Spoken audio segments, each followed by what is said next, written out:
If you're listening to this podcast, it's probably because a child you love and care for is differently wired. Are they also struggling in their current educational setting, seen only for what they're doing wrong while longing for positive relationships with peers and others? Envision a world where your child's unique abilities are not just recognized, but celebrated. A world where they can connect with others and their true potential is seen and appreciated. The Strength-Based Assessment Lab's mission is to build a world for your child just like that. Through its innovative approach, it aims to empower students, families, educators, and professionals to create positive, effective, and collaborative learning experiences. Be a part of shaping a brighter future for your child. Visit www.bgs.edu to learn more about what a strength-based assessment could mean for your family. That's bgs.edu. Doing what you can to influence things, and again, knowing what you know about yourself and your child. Because so often we think about what works for other people, and we've got somebody right in front of us who is giving us feedback and information all of the time. And it's being able to go to an observer place and to get curious around, okay, who is this kid? And what are they teaching me? What are they showing me? Welcome to the Tilt Parenting Podcast, a podcast featuring interviews and conversations aimed at inspiring, informing, and supporting parents raising differently wired kids. I'm your host, Debbie Reber, and if you're a longtime listener of the podcast, today's guest will be no stranger to you. I've asked parent coach Margaret Webb to come back on the show because I wanted to have a very real and honest and helpful conversation about how to handle those really difficult situations with our kids. Moments or even days and weeks at a time where our child may be operating at a highly dysregulated level. Maybe they're explosive or super intense or unpredictable or all of the above. And because we as parents and caregivers tend to bear the brunt of our child's big emotions, it can be really difficult to know how to best respond and be in these situations, both in the moment and in the aftermath. And for a quick introduction to Margaret, she's a certified master life coach, parenting coach, nature-based coach, former teacher, wife, and mother.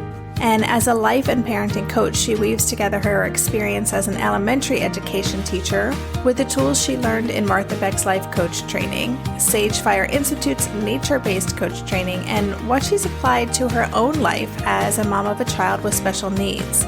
Many of you also know that Margaret helped me through what I call my dark years in parenting, and so I knew she'd have a lot of great insights for you, and she absolutely did. I'm so excited to share this conversation with you.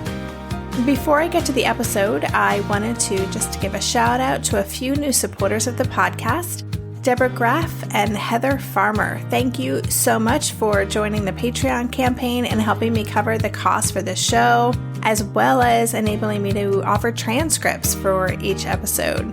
If you want to join Deborah and Heather in helping me, please consider supporting us on Patreon. Patreon's an online platform that allows people to make a small monthly contribution to support the work of an artist or a musician or even podcasters like me.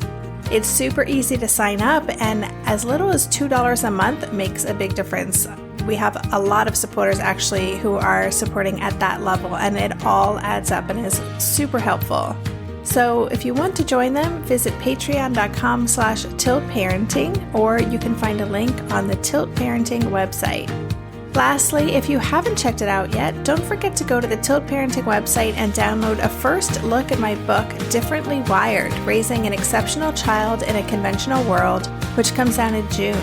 You can read the first chapter, called An Unmarked Path, as well as see the table of contents. You can learn more at tiltparenting.com/differentlywired, or just click on the Books tab in the main menu. And now, without further ado, here is my conversation with Margaret. Hello, Margaret. Welcome back to the podcast. Hello, I am so excited to be back. Well, I just have to say, you have the distinction of being the guest who has been on the Tilt Parenting podcast the most. I feel like I should give you some prize or something, but I'll just say thank you to start, because these conversations that we have together are always so useful. They're transformational for parents, and you have so much wisdom. And, I talk about you a lot too, even on the episodes you're not on. So I just am excited to bring you back for this conversation today. Well, I am really excited to be back, and I love what you are creating, and whether you know it or not, I have heard from so many parents who've benefited, not just from my podcast, but also all of the podcasts that you have. And so we could have a little love fest here, but I love this. Thank you. Awesome. Well, so just to give listeners a little background to what we're going to do today, I hear from so many parents and also just I'm involved in a lot of Facebook groups for parents who have kids with varying things going on.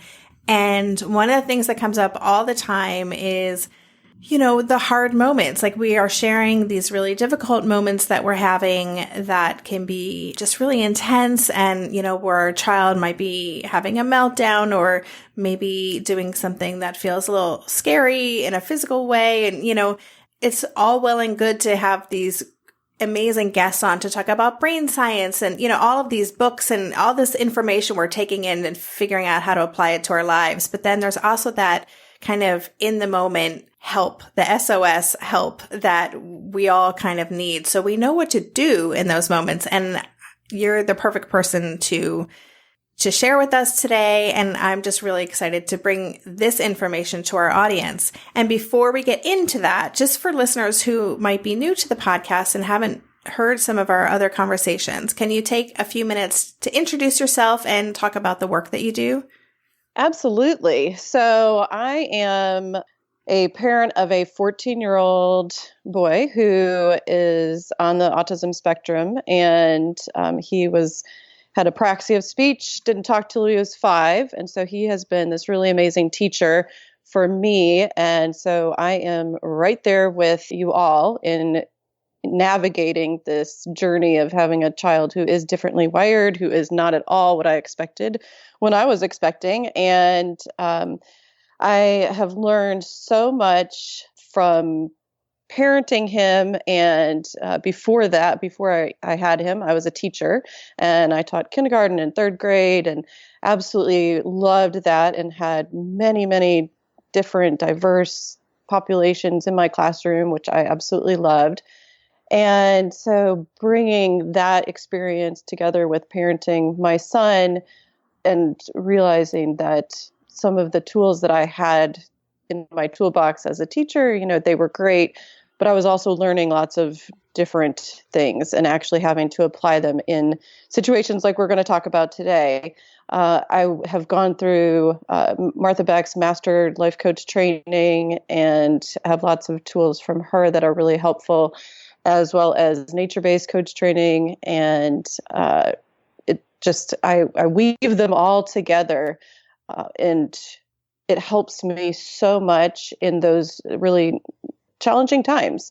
And so what I love to do now is I love to help other parents who are going through this journey and help them to feel empowered, to have their own tools in their toolbox. And so I do that through parenting teleclasses and coaching, one-on-one, you name it, I do it. I love it.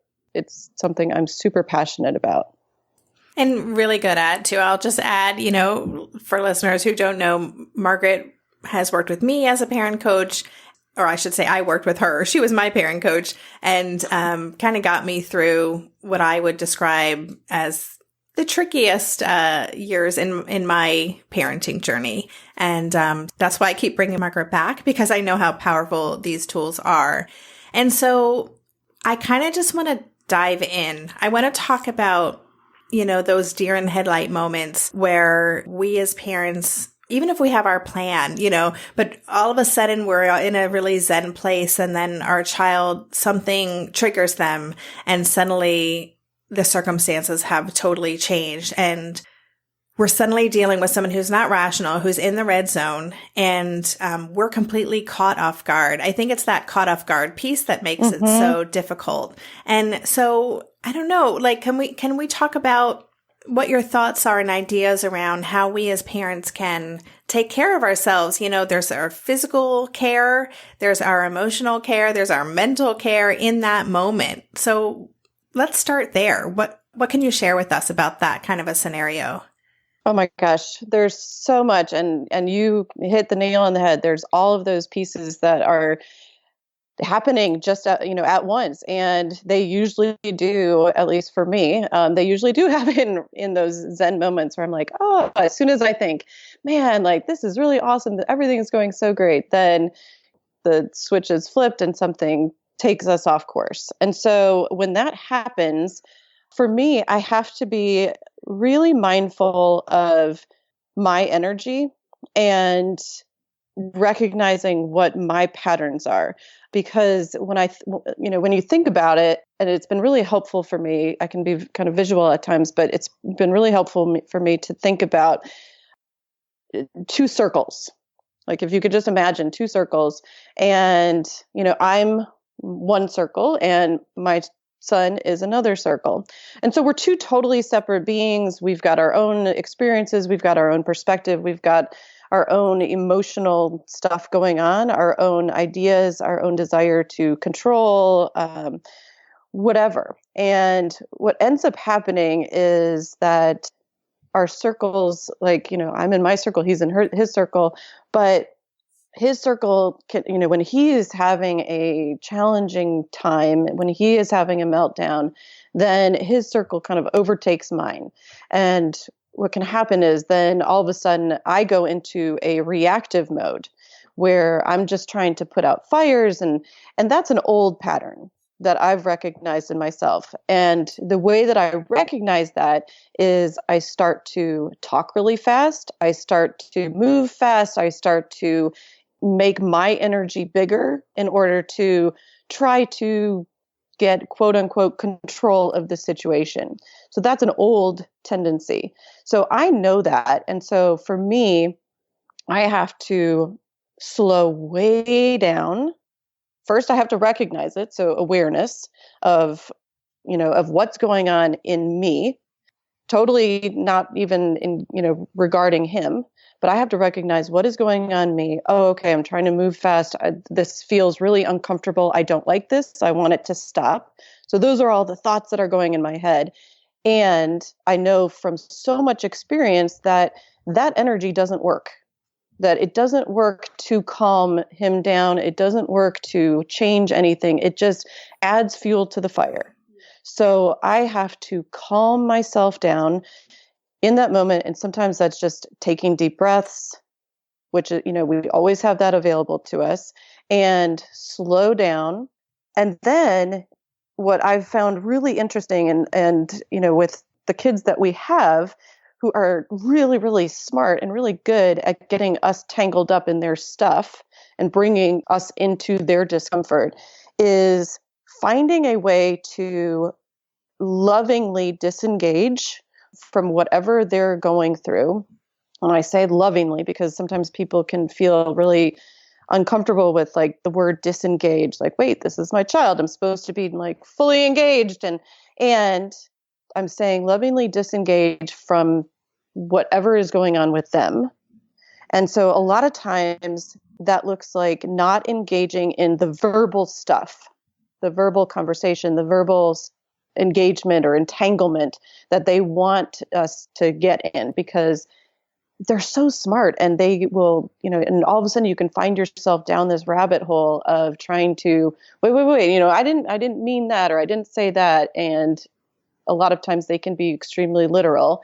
And then next thing you know, you're dealing with, something totally, you're increasing the scope of, whatever this all started as.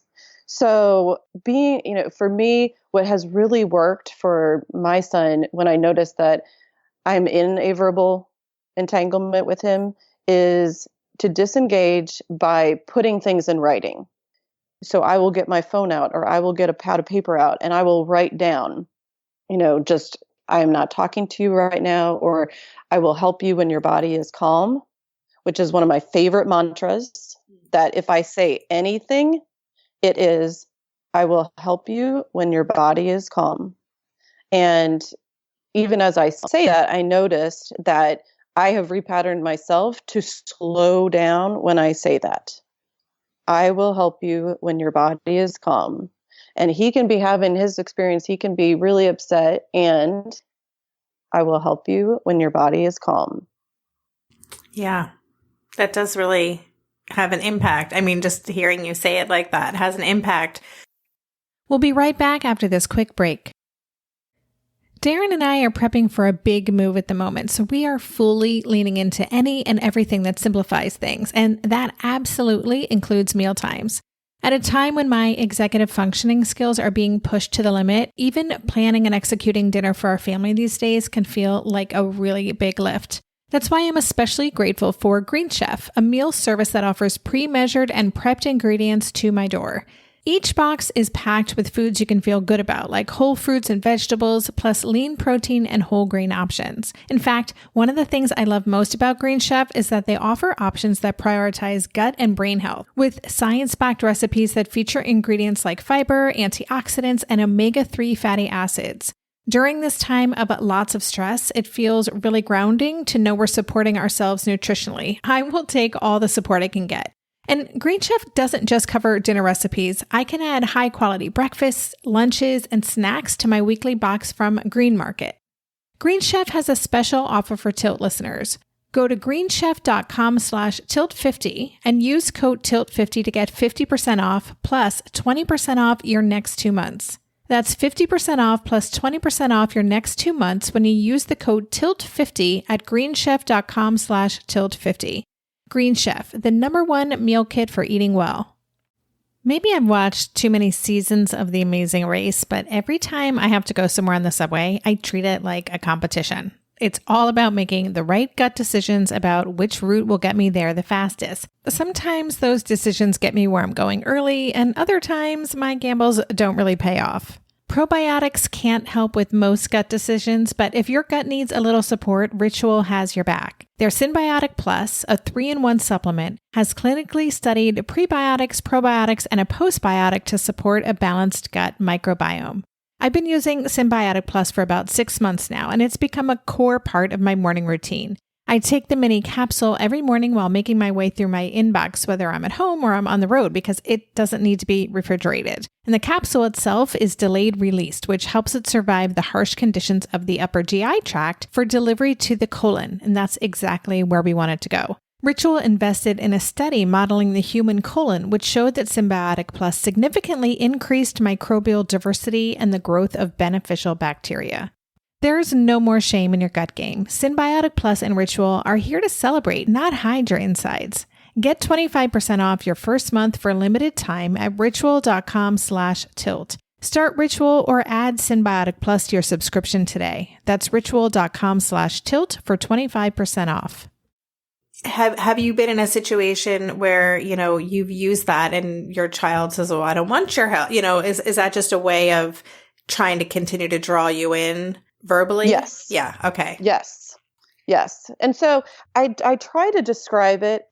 And for the male listeners, I apologize, but the best way that I can describe those, kind of out of control, those really emotional meltdown experiences with our kids is almost like PMSing.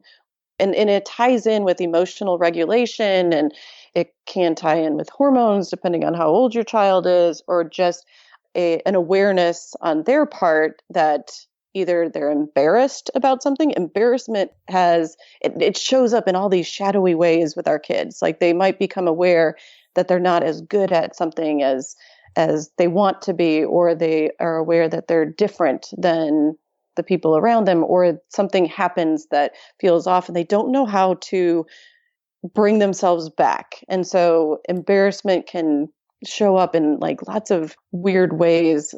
A lot of times unexpected can be destructive ways.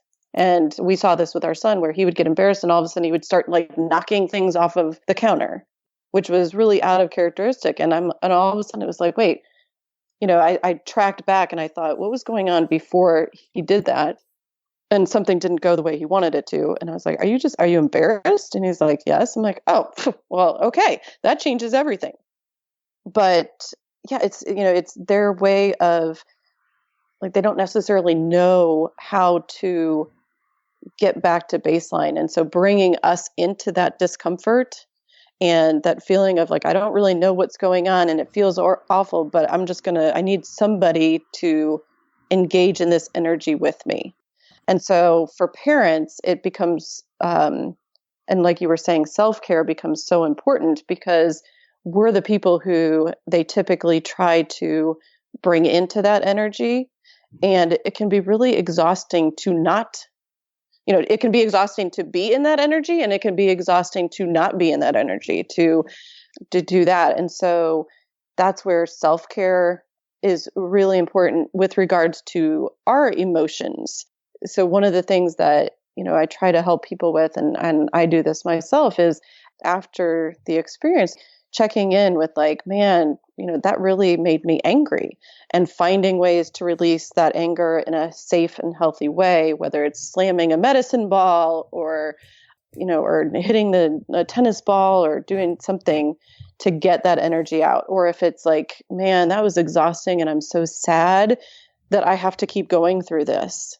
It's hard. So giving yourself a little bit of time and space with intention to release in whatever way. It might be crying. It might be wrapping yourself up in a blanket, whatever it is. It might be asking somebody for a hug. I don't want to go into it, but I just need a hug. Can you just hug me?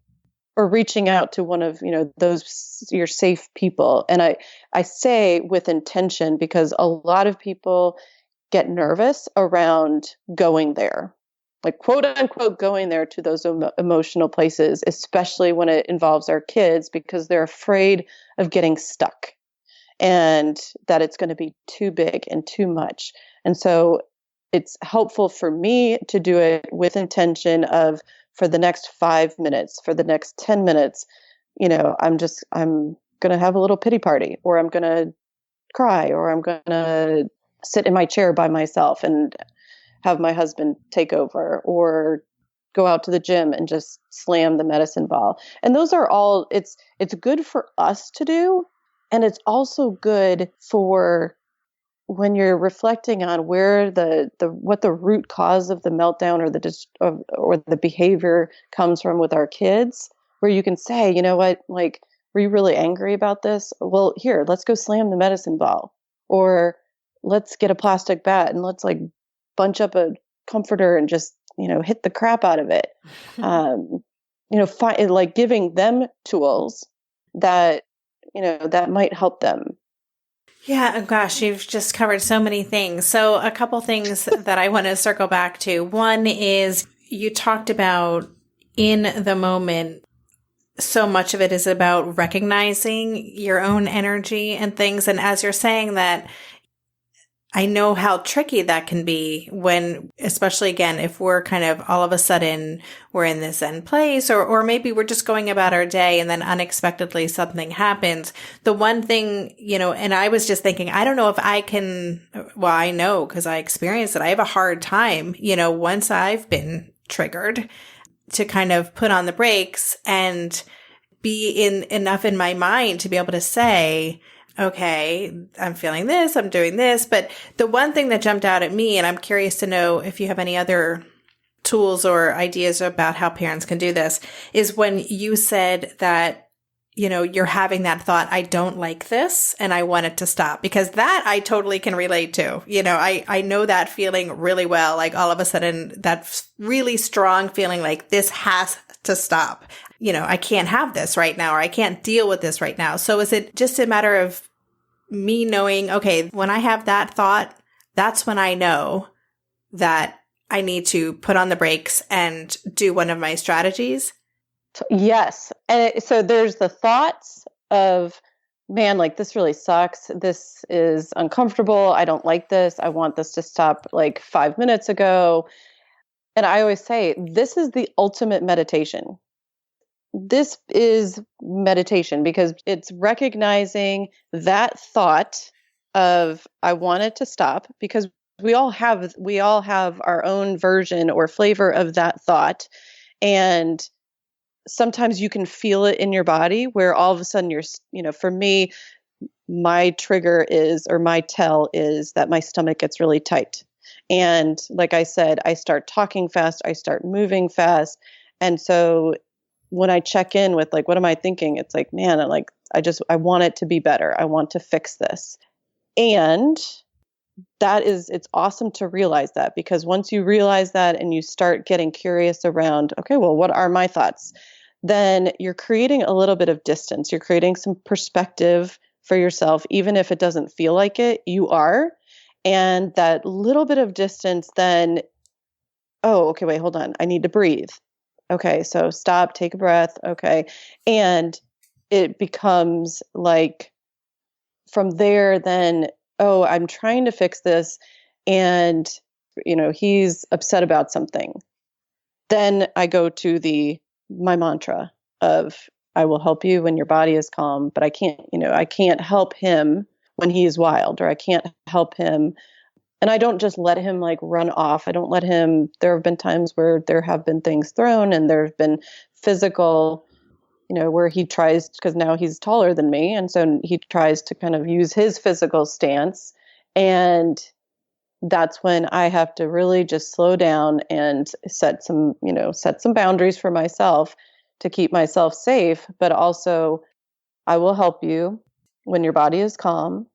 And I can get curious around, what's going on, while also realizing that every kid has discomfort. Every kid goes through stuff like this. Every person, every human goes through stuff like this.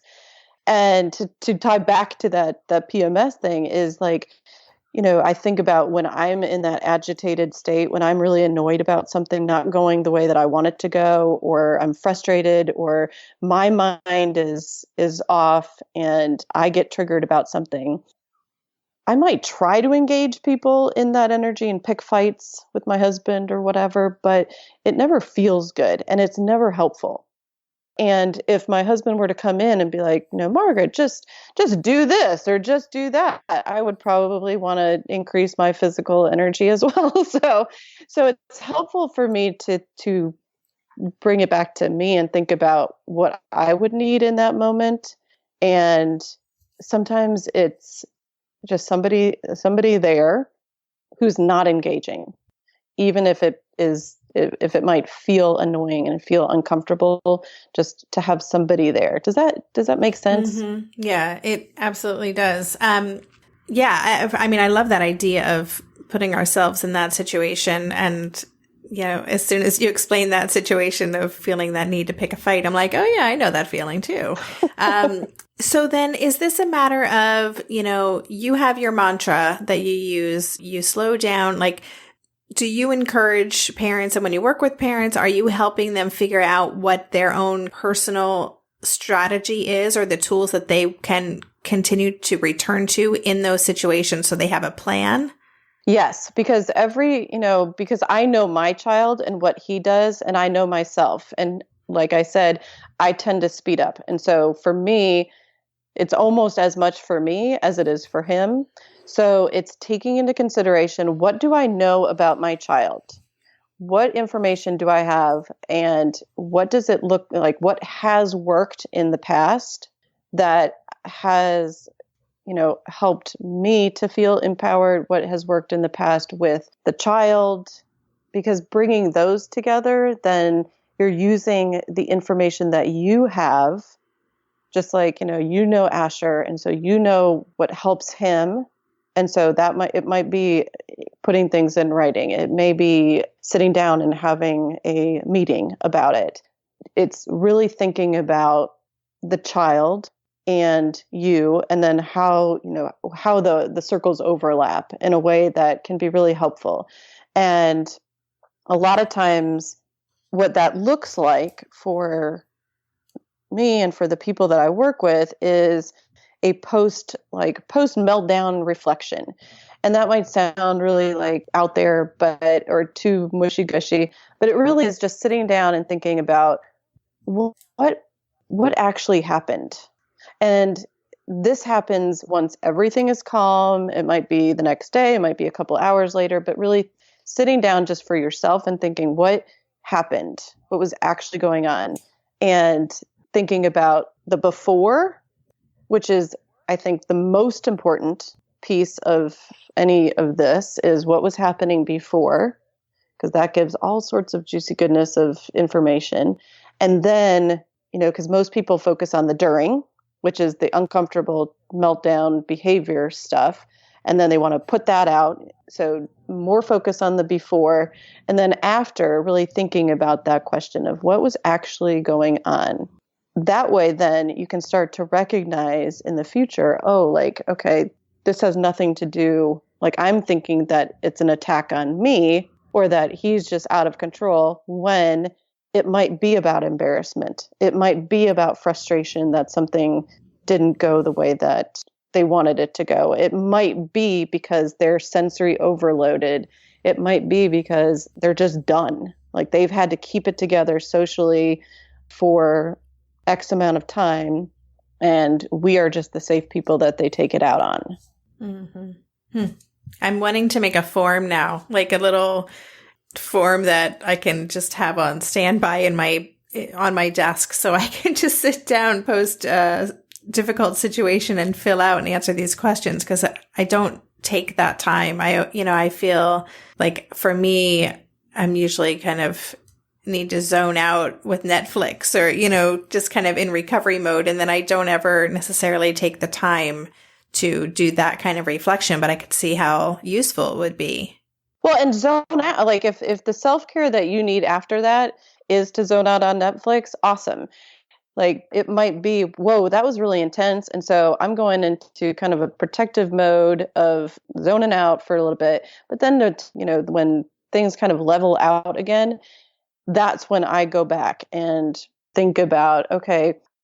And sometimes it can be really humbling, because sometimes it's looking at what my role was in it, which it's okay, if I look at what was going on for me before, I might be tired. I might be distracted. I might be in the middle of doing something. And so I might have been snappy, or, I might have brought something to this interaction.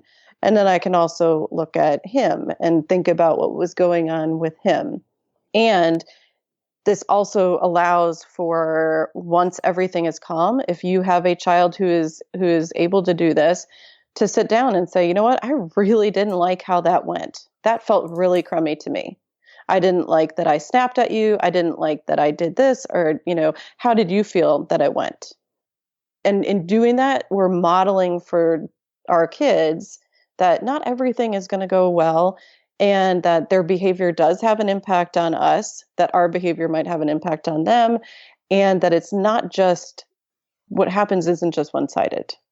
I mean, sometimes, if we're in our Zen thing and they're on their own doing their thing and they get frustrated and the meltdown, kind of comes and takes over us, then it's more one-sided. But, there's lots of different pieces to the puzzle. Mm-hmm. Absolutely. It takes two to tango. We'll be right back after this quick. Hey there, it's Debbie. I love making this show and sharing conversations about how to support our awesome neurodivergent kids. I've seen how even one little insight from an interview can spark a big shift in daily life. But I know that raising complex kids can be messy and lonely. And just when we think we figured it out, something comes up that boots us right back to feeling overwhelmed and stuck. That's why I've poured everything into creating a way for parents like us navigating complex parenting journeys to join together and chart a path that feels positive, hopeful, and doable. It's the brand new Differently Wired Club experience. In the club, you'll get personal support from me and other seasoned parent coaches, 6 live calls every month where you can connect and get your personal questions answered, the opportunity to learn directly from authors and experts like I have on this show, monthly themes for getting specific and tactical, an exclusive private podcast feed, and the best, most generous community of parents. Seriously, these folks show up for themselves and each other, and that right there is really everything, because it's a daily reminder that we're not alone. Our kids aren't broken, and we have totally got this. The recently rebooted Differently Wired Club is on a brand new platform with its very own iOS and Android app. It is such a great space. However you learn, whatever your style, no matter the ages, genders, and neurodivergent profile of your children, the Differently Wired Club can help you cultivate the positive shifts you're hoping for. Join us today by going to tiltparenting.com/club. That's tiltparenting.com/club. I hope to see you on the inside. If you like this show, there's a decent chance you'll also enjoy the Shameless Mom Academy. Hi, I'm Sarah Dean, the founder and host of the Shameless Mom Academy. The Shameless Mom Academy is a podcast for moms that centers moms more than it centers your kids. I'm not going to teach you how to make baby food or how to make your 3-year-old or 13-year-old stop having tantrums. Instead, I'm going to bring you back to yourself. For the last 20 years, I've been helping moms through growth and transformation. Inside the Shameless Mom Academy, I help you identify who you are and who you are becoming. Look, motherhood is hard. It brought me to my knees many times and sometimes still does. Returning to who I am and who I am becoming allows me to decide how to show up in all those sticky motherhood moments, but also in all my other relationships and in all the ways I show up in my various communities. So come check out the Shameless Mom Academy wherever you listen to podcasts. I'm willing to bet you'll leave feeling a little inspired and maybe even completely fired up. And you'll probably laugh a few times because I promise we never take ourselves too seriously over here. With 700 episodes to choose from, you're likely going to find something that sparks and speaks to you inside the Shameless Mom Academy. Break. So, you talked about reflecting on our own role in the situation. What about the times when we lose it? When we blow up or we get triggered and we totally respond in the absolute wrong way. What's your advice for parents when they've done that kind of in the moment and then how to follow up with it? Okay. And this is so common. I'm so glad that you brought this up because I hear this so much. And you know what? It happens. Like it happens to me. It happens to everybody. And so my number one thing is to be kind and loving with yourself. To say, you know what, man, that really didn't go the way I wanted it to go. And the way that I look at it is I'm excited that I have the awareness. Like when I start having the awareness that, man, that didn't go well. And like, I don't want it to go like that ever again. Then that's when I get to that reflection period of, okay, this is what was going on. I'm exhausted. I need help. I need to take care of myself, or I just have some anger that needs to be released because whatever happened, really, it was not good. And not my behavior, but maybe like something that my son did really made me angry. And there might be good reason why, like there might have been something really serious that happened. And so I know that I need to take care of that within myself. And so being kind and loving and compassionate with yourself is number one. Then when you do that, then that allows for that conversation of, you know what, I didn't like it. I didn't like how I reacted to this.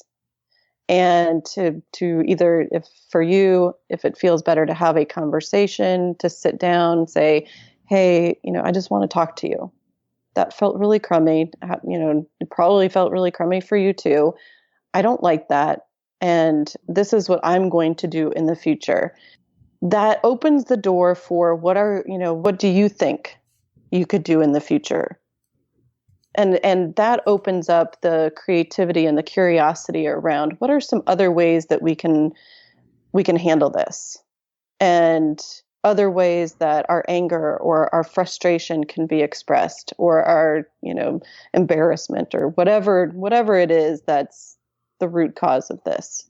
How are some ways? And that way, then you're already putting it out there to start repatterning the brain, repatterning our reactions, responses to the different things. But yeah, it happens. It happens. And there's so much guilt and judgment that we put on ourselves when it happens. And being kind and loving and honest with ourselves, and then doing what feels good to share that with our kids is that, I can't think of any other thing to do. Mm-hmm. And there's not really an age that is too young to start doing this, would you say? This is applicable no matter what age your differently wired kid is. Totally. Yes.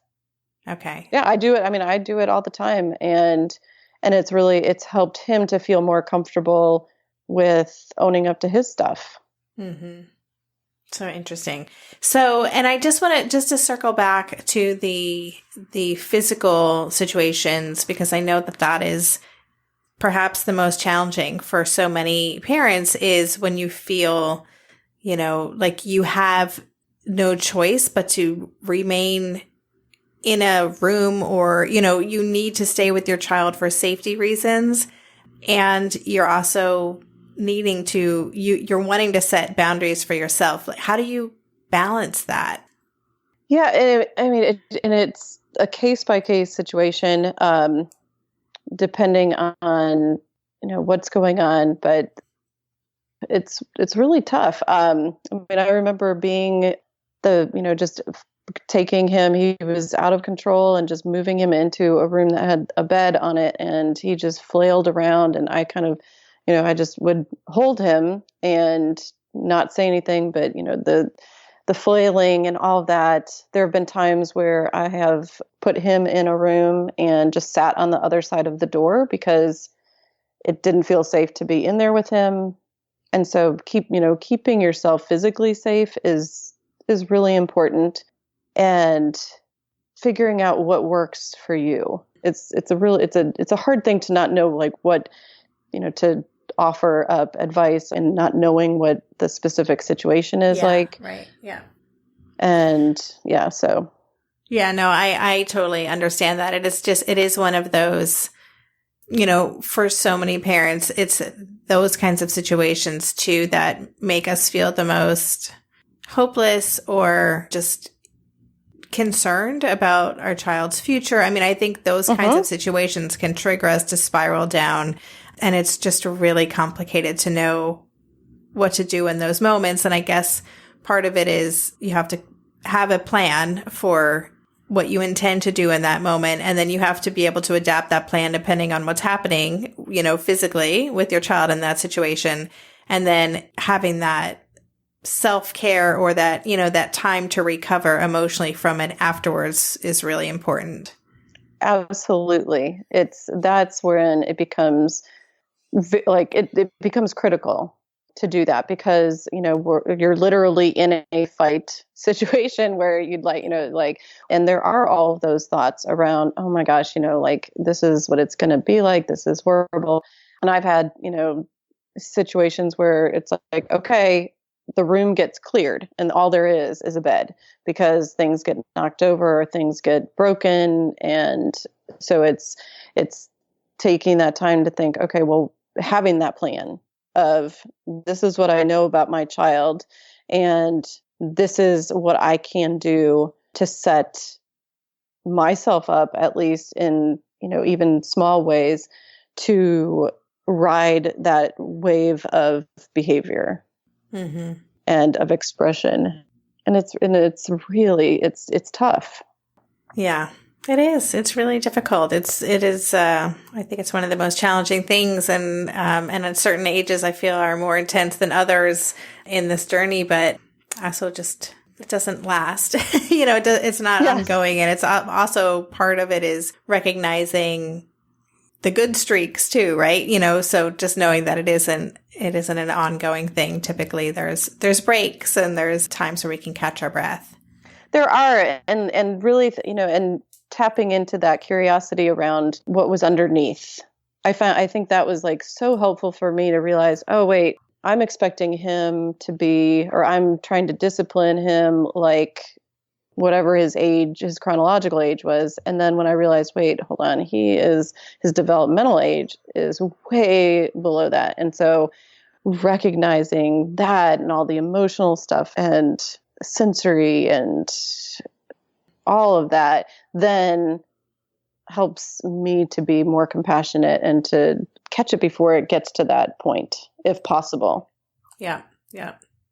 Okay. So we are running along as usual because there's so much to talk about with you, but I have one more question I'd love your thoughts on. And just I think a lot of us have that feeling at some point or another where we're walking on eggshells, right? Where we don't know what we're going to get when our child comes home from school, or they're going to be in a good mood or a bad mood, or, what's going to happen.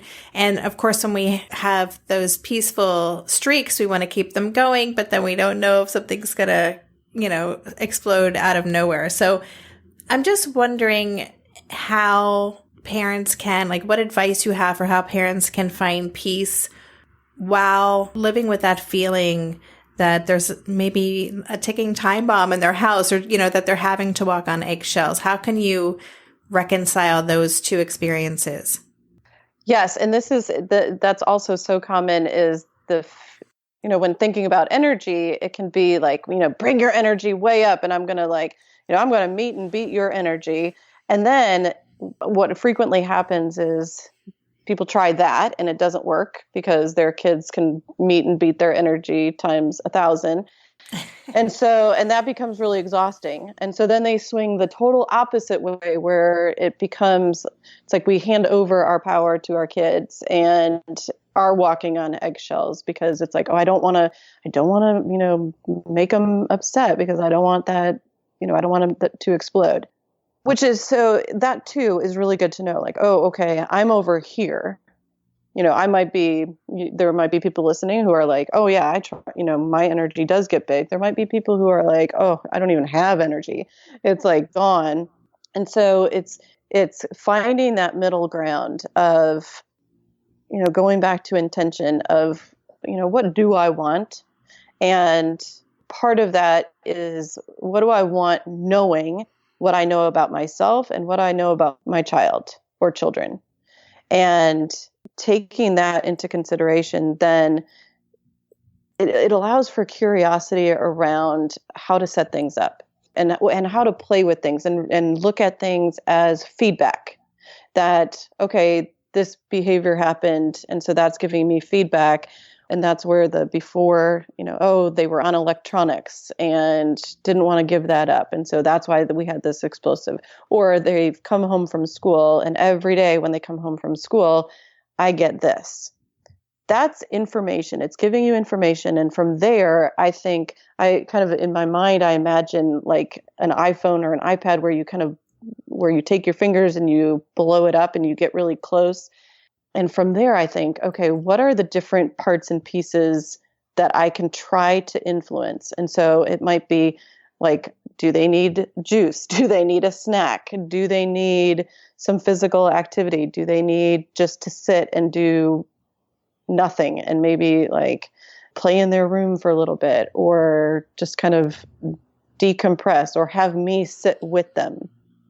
It allows for lots of different possibilities. And so then you can try different things to see, okay, this works. This didn't work at all. So toss that out. Or it didn't work today. So just, doing what you can to influence things. And again, knowing what you know about yourself and your child. Because so often we think about what works for other people, and we've got somebody right in front of us who is giving us feedback and information all of the time. And it's being able to go to an observer place and to get curious around, okay, who is this kid? And what are they teaching me? What are they showing me? And like we're on day 10 of no electronics because it was causing some behaviors. And so we had to make that decision of, okay, this is what we're noticing. And so this is a consequence, or we're going to take this out and see what happens. Wow. How's it going? Well, at first I was really worried. Honestly, I'm like, okay, what is this going to be like? And it has been put in a safe. All of his electronics were put in a safe. And so he knows that he doesn't get them back until he's, has a certain behavior. And it's been going really, really well. And he wants it back, and he's going to get it back this evening, but he's got to come up with rules for himself of how to keep his behavior and how to keep his body calm when he's using electronics. So it's been an interesting thing for me to observe and to watch how it impacts him, what my thoughts were and what my fears were about it, and to see that, it's okay. He has survived. Yeah. That's good information. Yeah. He has survived. He has not melted into a little puddle of nothingness. So yeah. Brave woman. That's awesome. Okay. So this has been so full of nuggets and insights and wisdom. And I wrote a page of notes just in this conversation. So I'm benefiting from this as well in my own life. And I know so many parents are going to have gotten so many good ideas from this conversation. So before we go, I want to make sure people know how and where to find you and how they can engage with you. Yes, I am. There's a website, margaretwebblifecoach.com, and I am also on Facebook as I've got people who are on my personal page and my coaching page, and it's Margaret Webb or Margaret Webb Life Coach. And I'm also on Instagram as Margaret Webb Life Coach. So any of those, I love hearing from people. I love hearing questions. And if there's something that comes up, feel free to email me. All that. Love it. Love hearing from people. And are you still running your online course that I participated in, I don't know, 5 years ago now or something? I am. In fact, I'm about to hop on that call in about 30 minutes. I do it usually once in the fall and once in the winter. And it is a really wonderful opportunity for small groups of parents to come together and learn these tools, and also to know that they're not alone and to get connection and support, because that's something that I've heard over and over again of, it feels so good to know that I'm not alone, that other people are experiencing challenges like this, and there can be laughter and joy in the midst of all of the chaos, which is kind of one of my needs, is to have laughter and joy. So yeah, absolutely. Well, I will make sure that links to all of Margaret's resources are on the show notes page, as well as links to the 3 past podcast conversations we had. So listeners, I definitely encourage you to check out Margaret's newly designed website. Looks great, by the way. Awesome. Thank you. Website. And check out the other work that Margaret's doing. And Margaret, thank you so much once again for just sharing all of this with us. I'm so grateful for the work you do and for you being kind of, I feel like you're part of the staff here. I don't really have a staff, but I feel like you're part of the team. So thanks for that. Thank you. And I feel like I'm part of it, whether you ask me or not. So I love what you're doing. And so sign me up any day. You've been listening to the Tilt Parenting Podcast. For the show notes for this episode, including links to Margaret's website, her online class on parenting the child you didn't expect when you're expecting, my past podcast episodes with Margaret, and all the other resources we discussed, visit tiltparenting.com/103. And a reminder that if you want to take a sneak peek at my upcoming book, Differently Wired, you can now download that first chapter and table of contents. Just go to tiltparenting.com/differentlywired and sign up for instant access. Lastly, this is my weekly reminder to head over to iTunes and subscribe, leave a rating or a review, or all of the above if you haven't done so already. There are a lot of parenting podcasts out there, and subscribing, leaving a rating or a review, all of those things help keep our podcast highly visible, which in turn makes it easier for me to land those big guests. Thank you so much. And thanks again for listening. For more information on Tilt Parenting, visit www.tiltparenting.com.